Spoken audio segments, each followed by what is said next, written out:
Welcome to impulse technology. मैं हूं आपका टीचर दुर्गेश सर और आप देख रहे हैं impulse technology by Durgesh sir.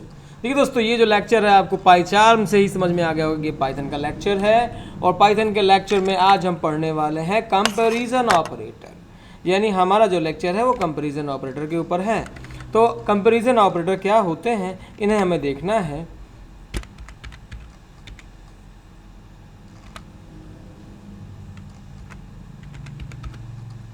Comparison या इसे रिलेशनल भी कहते हैं, रिलेशनल ऑपरेटर, कंपैरिजन ऑपरेटर या रिलेशनल ऑपरेटर। देखिए, ये जो ऑपरेटर होते हैं उनमें होता है आपका पहला इक्वल इक्वल्स टू, यानी इक्वल्स ये चेक करता है कि ये इक्वल है कि नहीं। नॉट इक्वल्स टू यानी इक्वल है कि नहीं है। ओके, फिर होता है आपका ग्रेटर देन, फिर अगेन होता है आपका ग्रेटर देन और इक्वल्स टू, फिर होता है लेस देन, फिर होता है लेस देन और इक्वल्स टू। तो ये जो ऑपरेटर है वो है कंपैरिजन ऑपरेटर पाइथन के। हम इनको चेक करते हैं कि क्या इनका आंसर आता है। फिलहाल के लिए हम एग्जाम्पल में इनको देखते हैं। तो सबसे पहले है हमारा डबल इक्वल्स टू, यानी इक्वल इक्वल्स टू का सिंबल। इस सिंबल्स का काम ये है कि ये चेक करता है कि क्या लेफ्ट और राइट दोनों ऑपरेंड जो है वो इक्वल है कि नहीं है। यानी कि हमारे पास A equals to B equals to 10, यानी कि यहाँ पे ए की भी वैल्यू प्रिंट ए की भी वैल्यू आपको मिलेगी। यहाँ पे प्रिंट कराता हूँ मैं, तो यहाँ पे प्रिंट में आप देखेंगे कि ए की वैल्यू आपको 10 मिलेगी। अगर मैं बी को भी प्रिंट कराऊँ तो आपको बी की वैल्यू 10 ही मिलेगी। यानी हमने क्या, ये जो है इनिशियलाइजेशन, आप एक साथ कई वेरिएबल को भी पाइथन में इनिशियलाइज कर सकते हो।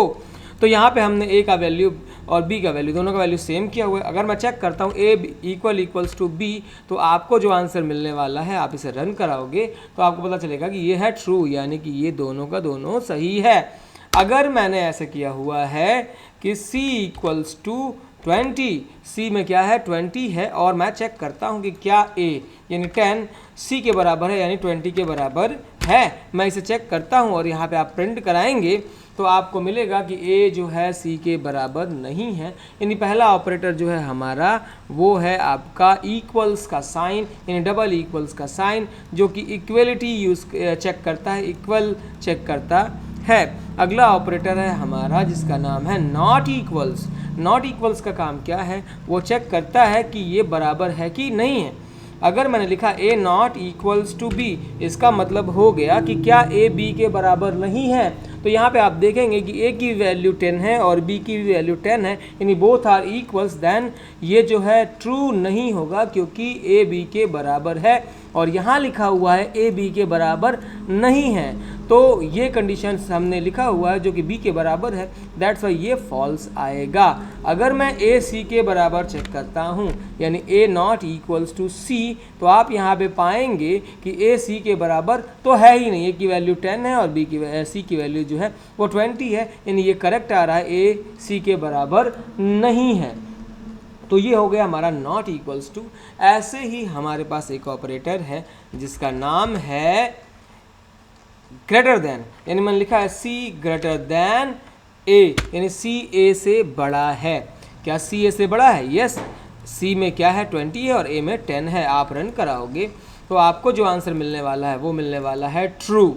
ऐसे ही हमारे पास एक और ऑपरेटर है ग्रेटर देन और इक्वल्स टू। मैंने लिखा है ए ग्रेटर देन और इक्वल्स टू सी। देखिए, ए ना बड़ा है सी से, ना ही उसके इक्वल है, दैट्स वाई ये जो कंडीशन हो रही है वो फॉल्स होने वाली है। यहाँ पे आपको फॉल्स मिल रहा है। अगर मैं यहाँ पे कर देता हूँ ए ग्रेटर देन और इक्वल्स टू बी, तो यहाँ पे ए बी से बड़ा तो नहीं है, लेकिन और लगा हुआ है, यानी ए बी के बराबर है। यानी ए में भी 10 है और बी में भी 10 है। तो आपको यहाँ पे जो आंसर मिलने वाला है वो है आपका ए जो है और बी जो है वो इक्वल है, दैट्स वाई इसका आंसर हो रहा है ट्रू। यहाँ पे अगर मैंने किया है सी ग्रेटर देन और इक्वल्स टू बी, तो यहाँ पे सी जो है यानी 20, वो बी यानी 10 से क्या है बड़ा है, दैट्स वाई भी इसका आंसर आने वाला है क्या, तो इसका भी आंसर आपको ट्रू मिलने वाला है। नेक्स्ट हमारे पास जो ऑपरेटर है वो है लेस देन और इक्वल्स टू, यानी लेस देन भी और लेस देन इक्वल्स टू है। मैंने लिखा है ए लेस देन सी, यस, ए यानी 10 सी से छोटा है। यहाँ पे आप कंपाइल कराएंगे, रन कराएंगे तो आपको मिलेगा कि ये आंसर ट्रू आ रहा है। वैसे मैंने यहाँ पे लिख दिया ए लेस देन बी, क्या 10 10 से छोटा है? तो यहाँ पे आपको मिलेगा कि 10 10 से छोटा नहीं है, यानी ये फॉल्स आ रहा है।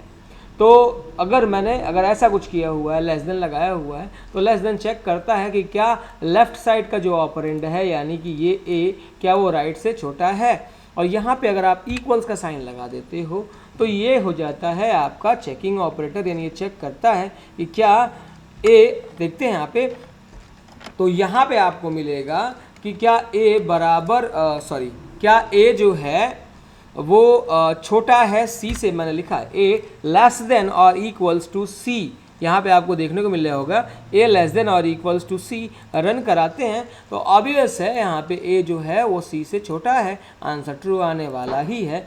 ए लेस देन और इक्वल्स टू बी हम लिखते हैं तो बी ए से छोटा नहीं है, लेकिन इक्वल्स टू का साइन यहाँ पे है, दैट्स वाई ये कंडीशन क्या कर देगा, तो ये ट्रू कर देगा। तो ये थे हमारे कंपैरिजन ऑपरेटर या रिलेशनल ऑपरेटर हम इनको बोलेंगे, जिनमें हमारे पास equals to, not equals to, greater than equals to, less than equals to, ये हमारे ऑपरेटर हैं। तो आप कंटिन्यू बने रहिए हमारे साथ। अगले लेक्चर के लिए, अगले लेक्चर में हम फिर लेके आएंगे अगला ऑपरेटर, जिसका नाम है लॉजिकल ऑपरेटर, आइडेंटिटी ऑपरेटर, बहुत सारे ऑपरेटर हैं आपके, आप देखते रहिए। Thanks for watching.